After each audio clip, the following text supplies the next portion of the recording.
What's up mga kabrad? Gawa tayo ng burong ampalaya. Yan. Kaysa masira, buburuhin ko na lang. Pwede din siyang iulam. Yan. Sarap yan.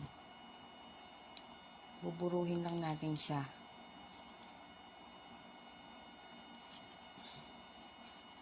Siyempre, kaysa masayang, bumili siya ng marami. Gawin natin ang pangmatagalan.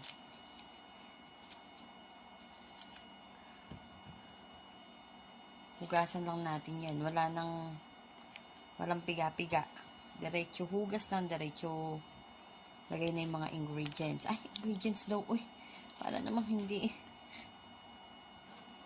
Yung mga mixture. Mixture daw. Uy, kala mo naman chef.